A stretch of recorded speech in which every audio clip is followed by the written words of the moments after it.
Static cycle ಅಂದರೆ ಇದೇನೆ. ನೀವು ಇನಿಷಿಯಲಿ ಒಬ್ಬ ಮನುಷ್ಯ ಪಾರ್ಕಿನ್ಸನ್ಸ್ ಬಂದಂಥ ಪೇಷಂಟು ಇದನ್ನು ಇನಿಷಿಯಲಿ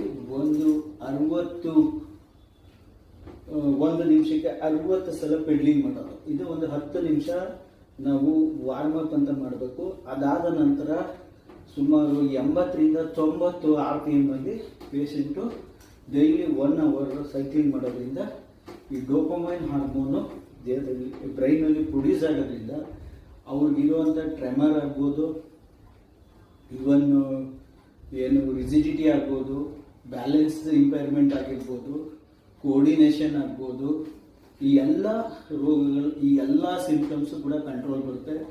ಮತ್ತೆ ಪಾರ್ಕಿನ್ಸನ್ಸಿಂದ ಅವರು ವಾಪಸ್ ಬರ್ಬೋದು. ಕೊನೆಗೆ ಮೆಡಿಕೇಶನ್ ಕೂಡ ಕಂಟ್ರೋಲ್ ಮಾಡ್ಬೋದು, ಮೆಡಿಕೇಶನಿಂದನೂ ಕೂಡ ಆಚೆ ಬರ್ಬೋದು. ಇವತ್ತಿನ ಪ್ರೆಸೆಂಟು ಇದು ಸಾಕಷ್ಟು ಡೆವಲಪ್ಡ್ ಕಂಟ್ರಿಗಳಲ್ಲಿ ಇದು ಪ್ರಾಕ್ಟೀಸಲ್ಲಿದೆ.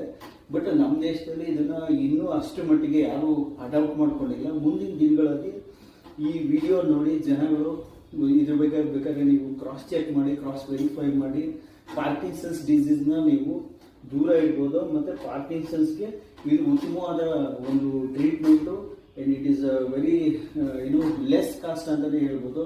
ತುಂಬ ಕಡಿಮೆ ಅಮೌಂಟಲ್ಲಿ ನೀವು ರೋಗದಿಂದ ಆಚೆ ಬರೋದಕ್ಕೆ, even not without a help of a physiotherapist ನಾನು ಹೇಳ್ತೀನಿ. ಇದು ನಿಮ್ಮ ಮನೆಗಳಲ್ಲೇ ನೀವು ಪಾರ್ಕಿನ್ಸನ್ಸಿಂದ ಆಚೆ ಬರೋದಕ್ಕೆ ಒಂದು ಸಿಂಪಲ್ ರೆಮಿಡಿ ಅಂತ ಹೇಳ್ತೀನಿ.